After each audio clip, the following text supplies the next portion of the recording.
Well, hello. It's been a minute. Okay, it's been months since I made a video. But I've had a lot of friends lately, friends and new acquaintances asking me to help them get started in yoga. And this is still kind of a weird time. I'm not teaching regularly at any studio, so these videos can be nice. And if you start at home, you have the advantage of learning some basic skills before you show up in a studio class. So my goal is to make about 3 of these a week, about 30 minutes. I don't usually watch my clock while I'm practicing, so that's why we'll say about 30 minutes, but I'm going to try to just do the basics and give you lots of modifications and options. More is not always better, so I would encourage you always listen to your body first and foremost. The smartest teacher in the room is you, because you know yourself better than anyone else. So I'll give you suggestions. You shouldn't look just like me. All of our bodies are unique. You really want to listen to the sensation. So it's not how does it look, but where am I feeling this and how does it feel? Those would be the questions I want you to ask yourself all the time. So let's get started with the basic child's pose. It's a very common place to begin practice. You can have your knees close together or wide, and then we take the hips back towards the heels. So this is what I look like in child's pose. You might look more like this in child's pose, which is okay. There is no perfect pose. There's not a way that it should look. It's, again, where am I feeling it and how does it feel? That's the important question to ask. Now, if for knee or hip issues child's pose doesn't work, any seated posture, if you could just sit, easy seat. I have one leg in front of the other. You can cross your legs if you prefer that. You could be lying on your back. I mean, you can start wherever you want to start. Generally, when I teach a class, I say come into a comfortable position. So whatever that means to you. But I'm going to show you child's pose because it is one we use often in practice, and it's a pose you can come back to rest anytime in practice that you need it. So this is the basic pose. I've got my knees wide, so my belly and chest can drop towards the floor. Arms extended out, more stretch through the back and the shoulders. If I take my hands back, I'm going to get more of a relaxation effect in the shoulders, which can feel nice at the end of the day. You want to come into your breath, which just means bring your attention to your breathing, and you don't have to change it. You can breathe naturally. And as a matter of fact, if you're new to the practice, I would encourage you not to go crazy trying to manipulate your breath. Just remember to breathe in and out, ideally through your nose and a little deeper than your natural breath. So come into your starting position and take 3 or 4 breaths there. Just give yourself a chance to land on your mat, and we'll get started from there. So I'm going to come down and take my own advice for a couple of breaths.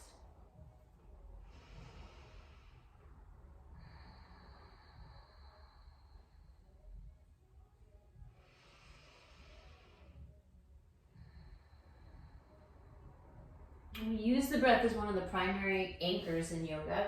Secondary is bodily sensation. So just noticing what you feel. You can notice the texture of the mat underneath your hands. This is tabletop, by the way. I came up on my hands and knees. And we're going to do a few cat-cows just to start to warm up the spine. So I've got my wrists right under my shoulders, my knees under my hips. And with an inhale, I'm going to let my belly drop towards the mat, tip my tailbone and the crown of my head up. And then as I exhale, rounding the spine, you'll find that the chin and the tailbone tuck very naturally. So just move through that, again, 3 or 4 times with your own breath. And mostly what you're doing, it's a little bit of a warm-up, but you're noticing how your body feels, where you feel very open, where you might find more resistance. This is a basic posture, but you might have noticed I was swaying my hips a little bit. I like to take my chin back towards my hips and kind of my shoulders in that direction, a little side stretch. I don't think we're going to add on too much more from there today. So I'm going to have you go from here right into a standing forward fold. So come onto your feet, walk your feet up to the top of the mat. Take them hip width or wider. And so alignment is, there's a lot of debate. I don't think that there is any perfect alignment. Again, our bodies are very unique, so you want to listen to your body first and foremost. But do me a favor, if you're new, come into the practice soft. Like, be easy with yourself. Don't force. So oftentimes when I teach a class and there's a new student, I say come into a standing forward fold. They'll straighten their legs all the way and fold forward to the degree that they can. And it'll look something like this, which I hope looks uncomfortable to you, because it looks uncomfortable to me when other people do it. I have pretty tight hamstrings. Yeah, I'm a yogi and I do a lot of yoga, but I have naturally pretty tight hamstrings. So when I come into a forward fold, I like to bend my knees a bit. I'm gonna let my upper body relax. So when I bend my knees, I'm releasing through the low back here. I can just let my upper body hang down. And you can do that, you can let your hands drop. We catch opposite elbows. You can sway a little bit from side to side and see how that feels. But what we're looking to do right now is release the low back. We're not so much stretching the hamstrings, which is why it's okay to bend the knees and even rest your chest on your thighs if you want to. So yeah, and I'm just being kind of organic with it. Standing forward fold is just what it sounds like. You're standing on your feet and you're letting your upper body fold forward, releasing the back. And then we'll walk the feet in a little bit closer. So I'm gonna go about hip width. We'll find a halfway lift. So I'm gonna bring my hands to my shins and I'm just gonna lengthen through my crown and my tailbone. That's a breath in, and then the exhale is folding back down. And do that 2 more times. Just inhale and find the length, draw your shoulders back. Exhale and fold down. 1 more just like that. Inhale, lengthen out. Exhale, fold. And this time we'll come all the way up to stand. So be easy. You can keep that bend in your knees. Get up nice and tall, reach the arms up, big stretch. Oh. And then let everything kind of relax and soften. So I'm gonna turn so you can see me. My feet are still at hip width. I'm actively pressing my feet down into the mat. So my legs are engaged. So I'm not standing here just kind of hanging out. I'm pressing through my feet. I have my belly pulled in and up a little bit to engage through my core. There's a lift through my chest, my heart center. I'm reaching up through my fingertips, but my shoulders are relaxed. I'm not doing this, right? I got my shoulders right here. And you can stay here. You can stand with your hands at your heart center. You can bring your hands down by your side. These are all different variations of mountain pose. So we're up at mountain pose at the top of the mat. And I'm gonna take you through a modified sun A. So as you inhale, you're gonna sweep your arms up towards the ceiling. With your exhale, you'll fold forward. So feel free to bend your knees. Inhale, find the halfway lift. Let your hands lift. And then exhale, fold back down. Inhale, come all the way up. Sweep your arms up. Exhale, hands to heart center. So that wasn't anything that we hadn't already done. We just put it all together. So I'll do that 1 more time. Step back a little bit. So inhale, lift up. Exhale, forward fold. Inhale, lift halfway. Exhale, fold. Inhale, come all the way up. Exhale, hands to heart center. So that's modified. We did 2 of those. I'm going to show you one with an option to add in Chaturanga. So that would be a full sun salutation. I'll show you a couple different ways you can do that. So you inhale to sweep up. Exhale, fold. Halfway lift, lengthen.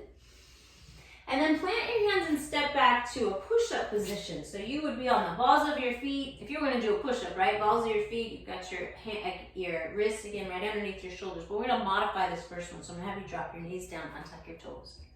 You can still feel work in your upper body, which is primarily what I want you to feel here. So take another breath in.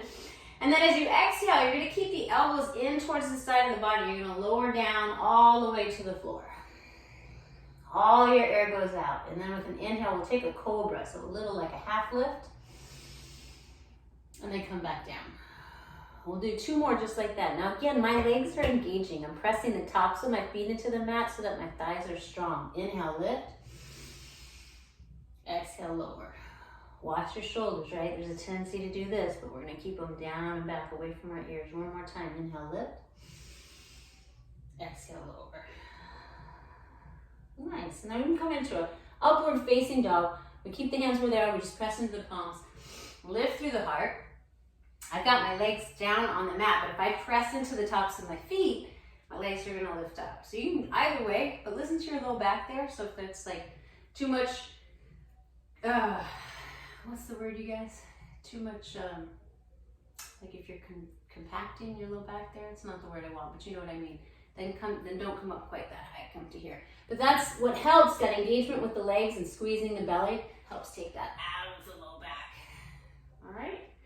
And then we'll just go back to a child's pose. Oh, that feels good. So we'll do a little flow with this. Inhale. Inhale, come back to your modified Chaturanga. Exhale, lower down. Inhale for your up dog or your cobra. And then exhale back to child's pose. So that's a nice way to modify that. And you can change it up as you see fit. All these things we're doing, somebody just made up one day, so it's not like you can't change it. But if we're gonna do a full flow, I'll come back here where we were. Look at me, pulling up my pants. I started to make this video and I was talking about the clothes that you wear. I wear regular tank tops. I do usually wear expensive yoga pants because it helps with not having to hike them up as much, but I still kind of have to do it sometimes. Inhale, sweep your arms up. Exhale, fold. Inhale, lift halfway.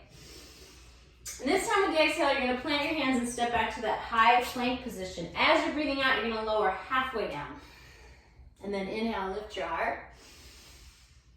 Exhale, we would normally press back to down dog from here. We haven't even been there yet, but downward facing dog is just this upside down V that you make with your body. And since this is my first one, I'm going to walk my feet out a little bit, press into my right heel and my left. And again, this is kind of like child's pose in the beginning. Notice where you feel tension in the body. Notice where you feel open. We'll pedal that out a little bit. So even with the modified Chaturanga that we were doing, you could press back to down dog or child's pose. Either one works great. But then we'll take one more breath here. Empty it out. And then looking forward, you can just walk your feet up to your hands. Inhale to lift halfway. Exhale, fold. Inhale, come all the way up. Exhale, fold right back down. Inhale, halfway lift. And then you could step back to down dog. You could plant your hands and do that modified Chaturanga, right? Exhale, lower. Inhale for up dog or cobra. And then exhale back to down dog. Or you could do the full flow. It doesn't matter. It's up to you. So if you want to start nice and easy, don't even add in the Chaturanga. Just do the sun salutations to warm your spine up a little bit. So that was Sun A, both modified and full. We're going to do Sun B now. Again, you can walk your feet to your hands for the rest of your life. There's nothing wrong with that. But a lot of times in practice, you'll see people hop. So I'm going to shift my weight forward onto the balls of my feet, bend my knees so my hips are back, and then I look to the hands. And this is a hop up, guys, a hop up. So I'm hopping my hips up to bring my feet to the top, nice and light. Inhale to lift halfway. Exhale, fold. And then come all the way up. And this time we're going to sink to chair. So as I bring my hands down to heart center, I'm just going to bend my knees and let my hips drop back. Good for strengthening, right? The quads and the glutes and all that good stuff. Very traditionally, the arms are uplifted, reaching forward. A lot of times I like to bring them to my heart center. Just depends on the day, the energy. So I'm doing this because I'm talking to you guys, and bringing the hands down is always going to help you retain some of your energy. So I'm trying to be able to talk without panting too much. We'll hold this for a few breaths. You should just be breathing nice and deeply in and out through your nose. We'll stay for one more inhale. And then on the exhale, we'll forward fold. Inhale, lift halfway. Exhale, plant your hands. You can just step back to down dog, or you can move through the flow. I'm just going to step back. And we're going to take the right foot now and step it up towards the right thumb. Now, I make that look pretty easy, and I've been doing this for a minute. So, again, it's not unusual, especially if your hips are tight, to see people in class step about halfway or even use a hand to help their foot up further. However you get there, guys. And if you're brand new to the practice, you're probably not going to have a super wide stance. So having a shorter stance is going to give you more stability. You have more freedom when the stance gets wider, but we don't want to start that way, right? So step your foot up. Let your left heel drop. There's alignment cues for this. Just do what feels right in your body. You're going to come up to stand. So If you're starting to rise up and it feels kind of wobbly, you can take your feet a little wider. You can walk your foot to the right. We're going to take the arms up. So my chest and my hips are kind of forward facing. Obviously my body's turned, right? Because I've got that back foot planted and the right leg bent. But this is Sun B, and this is going to take us more into the hips now. So we're warming up the hips as well. And this is a warrior one. Same, very traditional. You want to look for a mountain, the alignment of mountain in every pose. So like my shoulders right over my hips. I've got the reach to the fingertips, but my shoulders are relaxed. We'll just take one more breath here. And at the exhale, you let the hands come down. You step back. You can step right to down dog, or you can go through that flow, traditional or modified, back to downward facing. And then we'll do the other side. So the left foot's going to step, the right heel's going to drop, and we'll come up for warrior one. Whoa. So as you come into the pose, feel your base always, regardless of what that is. So it happens to be your feet in this pose. So feel your feet connecting to the mat. Get nice and grounded there. Again, if you feel unstable, walk your feet a little bit wider. Maybe wider this way, but shorter this way for stability, right? You might sink in. Paying attention, we don't want the knee to really, it's not going to kill you if it does that, you guys, but it's not really the alignment we're looking for to come into the muscles as strongly as we can. So we're trying to keep the knee over the ankle or a little behind it. If you find that you come into the pose and you look like this, maybe move your foot a little further forward, right? So you can sink into it. We'll take one more breath. And then the hands are going to come down. You'll step back. You can go through Chaturanga, so I'll modify it this time. Or you can just step to down dog, right? Lots of options always, all the way through the practice from the beginning to the end. You can skip stuff, you can add stuff, you can make it softer, you can make it harder. That's up to you. But that's our Sun B. So I'm going to go through it to breath, but not real fast, just a little faster. And I'm in down dog. If you want to look for this length in your spine in down dog, and the easiest way to access that is to bend the knees. So bend the knees and tip the tailbone up. See how long the spine gets from the fingertips all the way back through the tailbone. You should feel the majority of the weight shifting back into your legs. So taking the feet wider can be helpful. If you've got your feet really close together, that's probably not going to feel fantastic, especially if you're new to this pose. Take another breath here. And then as you empty it out, you're going to look forward. We'll go ahead and step the feet up to the hands this time. Inhale, lift halfway. Exhale, fold. Come all the way up to stand. Stretch and reach. And then sink to chair. And this time we're going to stay for one full breath in. And then a forward fold. Inhale, find your halfway lift. Exhale, plant your hands, step back. You can either go to down dog, high to low push-up, upward, back to downward facing. And we'll do that one more time. So 3 A's and B's is a nice way to start, especially when you're new. 3 to 5, let's say 3 to 5. Okay, so take one more breath here. And again, you can step the feet up or you can hop. You're going to inhale to lift halfway. Exhale, fold down. Come all the way up. Let that feel good. And then sink to chair. Take a full breath in. Forward fold as you empty. Halfway lift. Plant your hands, step back. Downward facing dog, or you can do that high to low push up. Just following your breath through. But as you get back here to empty, the right foot's going to step, left heel's going to drop. One breath in, come up. Stay here for the breath out. That's not traditional, but that's what we're going to do. We're going to stay for one more breath in. And then hands to the mat. Step back. Down dog, high to low plank, modify your full yogi's choice. But when you get here and empty, left foot steps. And we're going to inhale to rise up for warrior one. Exhale, just soften into the pose. Stay for another breath in. And then hands to the mat. Step back. So you should ideally feel a little warmer now. We went through, I don't think I counted, but we went through several A's. And we did 3 B's. I have the wrong bracelet on. So You know, I'm breathing a little harder. My body feels more open. I definitely feel warmer. So this is a heat building practice. And as you progress in your practice, you'll pay more attention to your breath. And the more attention you pay to the breath, kind of the more inner heat you tend to build. So we did Sun A, Sun B, we did Mountain, we did Child's Pose. We don't have much time left. So let's do a couple poses on the floor. Let's do that. So from here, go ahead and come onto your back. I have a block and a strap. Again, fairly inexpensive props to get a hold of. They're nice to have. I don't even think we're going to use the block.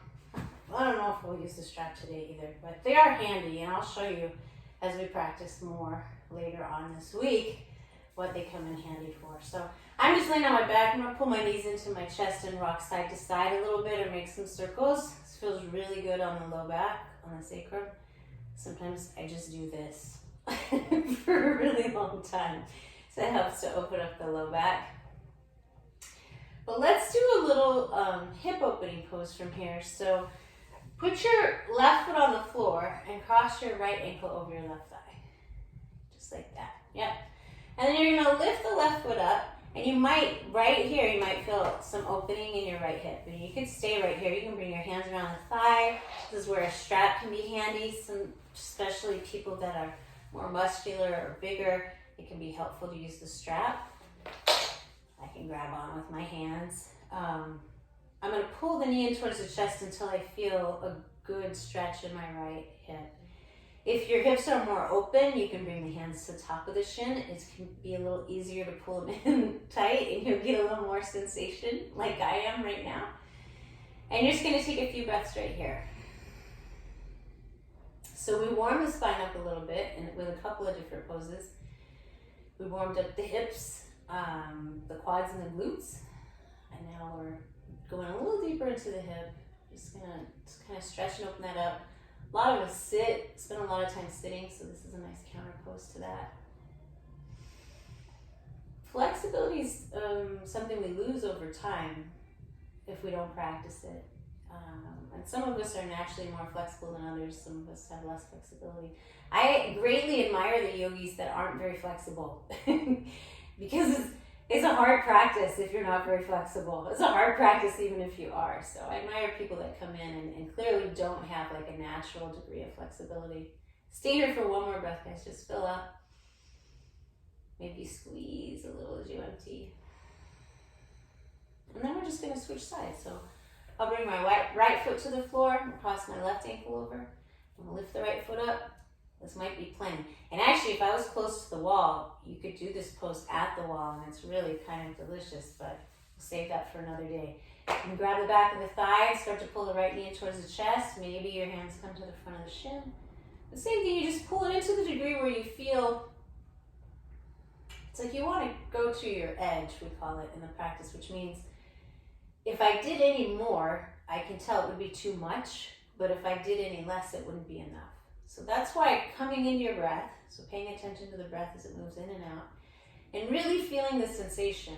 A beautiful thing about the practice is it helps you become more present-oriented. If you're really focused on those two things, breath and bodily sensation, it's hard to think about what happened yesterday or the things you have to do tomorrow. If you're absorbed in the breath, if you're feeling, oh my gosh, your left hip opening up, you just stay with that. Because there's a possibility of a shift with every single inhale and exhale. But if you're not paying attention, you might miss the opportunity. So just stay with it. A couple more breaths. And yeah, a lot of the lessons on the mat translate off the mat. That was one of them. Every moment presents the possibility of a shift. But if you're not paying attention, you might miss it. Good. Stay for one more inhale. And then empty it out. That's good. All right. Release the legs. Let's go ahead. We're going to take a bridge pose. So actually, if you had a block, I'll show you what you can use this for in this pose. But you don't need one. Basic pose. Your feet are in the mat about hip width. your heels come up closer to your glutes, and you're just going to press down through your feet to lift your hips. And I'm walking my shoulders under too to get opening in my chest. You can leave your hands here. Some people like to take them underneath the body, interlace.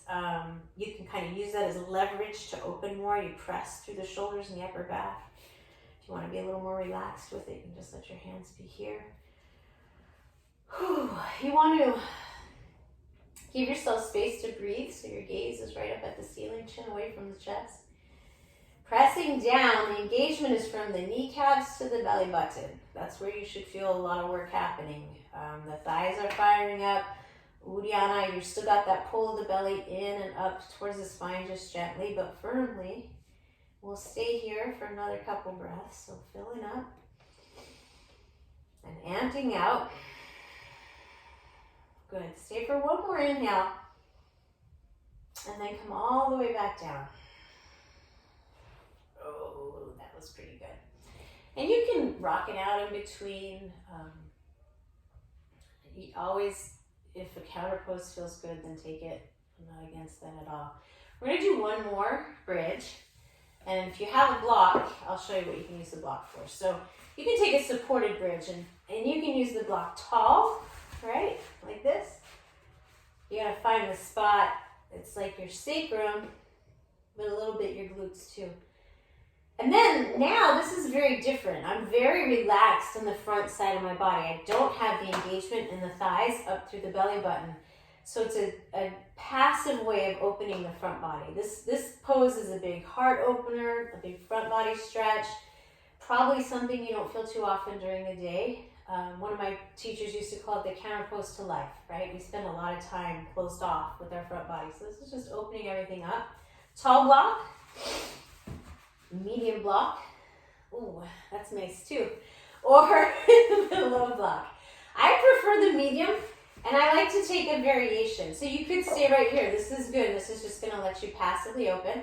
If I extend my legs now, I'm going to get a bit of a stretch through my hip flexors, and that feels nice. So I'm going to take my arms overhead and just take a few breaths right here. You could be in traditional bridge as well. You don't need to break out the block unless you happen to have one handy. But yeah, I mean, the nice thing about yoga, yes, you get to stretch, you increase your flexibility. There's also a lot of strength. You'd be amazed at the muscles you'll end up using, especially if you practice regularly. You're like, man, I didn't even know I had that muscle. But it's all good stuff. Okay. I can tell I could go on way too long. So I'm going to take the block out.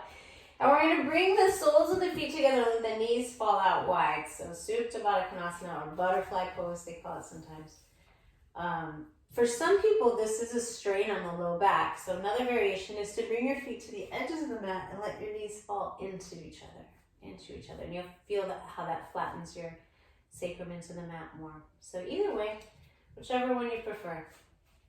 And when we're resting like this on our backs, a lot of times I'll bring one hand to the heart, one hand to the tummy. And you can just feel the breath move in and out.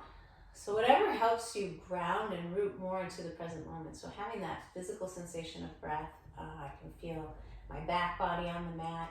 I'm beginning to get some stretch, through the hip flexors and through the groin. Just breathe in here. And then we're going to start to wrap it up. So just a quick practice. I will probably almost always start with sun A's and B's just to warm the body up. But like the next video we do, I'll do some different postures instead of the ones we did today. And we'll just keep doing that till we hit on a bunch of them. And then we'll start to lengthen the practice out a little bit. But that might take some time. No need to rush. Ideally, you don't talk all the way through your practice like I'm doing right now. This is an opportunity for you to be quiet and breathe. Appreciate the fact that you have a healthy, strong, flexible body. And now we're going to draw the knees back together. You can hug your knees into your chest again. Oh! We're going to take two more poses. One is a twist and the other is Shavasana, which is our final resting pose. We'll save this stuff for another day. So easy twist, the feet come back into the mat, and you would just you can take your arms out to T and let both your knees fall to the right. Right? And you're gonna feel some twist up the spine. If you want a little deeper twist, then you can draw the right knee into the chest. Oh, goodness. Or I lied. Let's draw the left knee into the chest. I'm gonna kick my right hip under just a little bit so that when I take my left knee over, my hips are stacked. And this is a deeper twist. I'm still gonna bring the left arm out to the side. Left shoulder's not on the ground. It doesn't have to be, guys. I do have my left toes on the floor so that my leg can relax.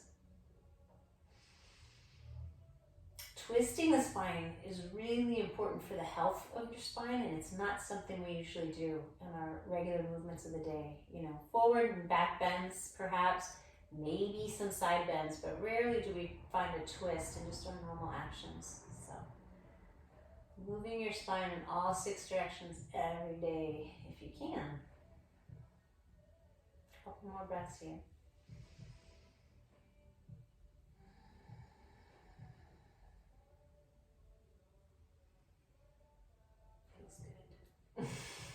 And then we'll come back through the center. And we're going to go the other way. So if you took that easy twist, you'll just keep your knees together and let them fall to the left. Right? And arms are out to T. If you want to take that deeper twist, I'm going to lengthen the left leg out, tuck my hip over just a little bit, and then bring the right leg across the body. And I'm going to get a much deeper twist that way. And there's variations. You can straighten the leg out if that feels good to you. I mean, there's tons. We'll go through them. Not today, but over time we'll go through some of the other variations. Oftentimes we'll cue you to turn your head and look over the opposite shoulder. You get a little bit of stretch in the neck that way.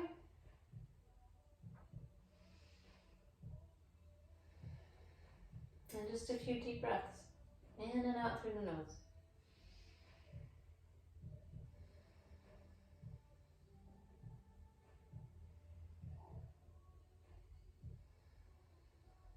Good. Stay for one more inhale. As you empty out, we'll come back through the middle. If you want one last stretch, head to toe, you can pull the knees to the chest. Whatever feels good to you, but we're going to set up for Shavasana. Traditionally, it's taken on the back. You take the feet wide. Relax your shoulders, palms are up. This, for me, is not the most comfortable position. It's not bad. It's not bad at all. But it's not the most comfortable. I feel better when I bring my hands in, my shoulders relax more. So I usually bring my hands in through center line. You could take your arms overhead. You could roll on your side or lay on your belly. This is your resting pose, so wherever you feel the most comfortable, that's where you want to go. So I want you to stay right where you are. I thought I might read you something, but I didn't grab the book before we started this, so maybe that will wait until tomorrow. Oh wait, here it is. Right on. Okay, you guys rest, and I'll read you something from this book. This is called Journey to the Heart by Melody Beatty. Daily meditations on the path to freeing your soul. So just a little light reading. We can do this by date. I usually just randomly open it up, so let's do that. All right, so here's what we've got. Seek freedom and equality in love. Are you deferring to someone in your life?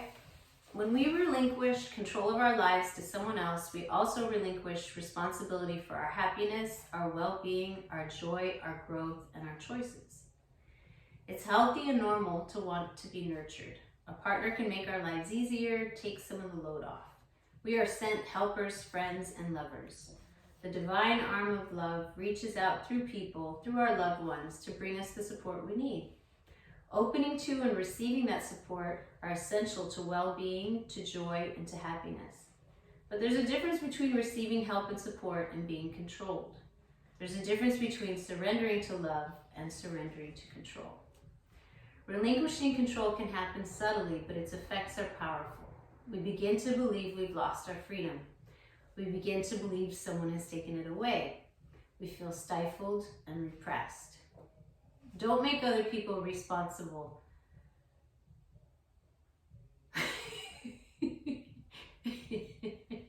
Don't make other people responsible for crossing your boundaries. It's your job to take responsibility for your choices, your comings, your goings, your well-being, your path. If you feel you've relinquished your power, your freedom, take it back. Take responsibility for yourself. You don't have to defer to anyone. The times of being controlled are past. You can accept nurturing without being manipulated. You can accept love without being controlled. Set yourself free. Love exists only where freedom exists. Create relationships that are equal. There you will find love.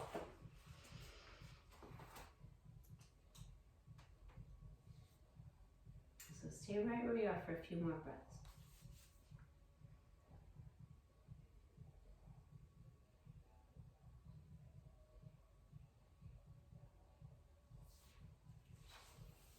And if you're laying on your back, it might feel good to roll to one side or the other.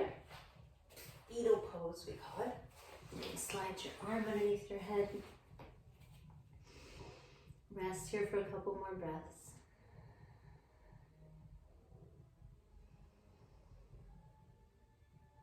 Notice any changes in your body from the time we started practice until now.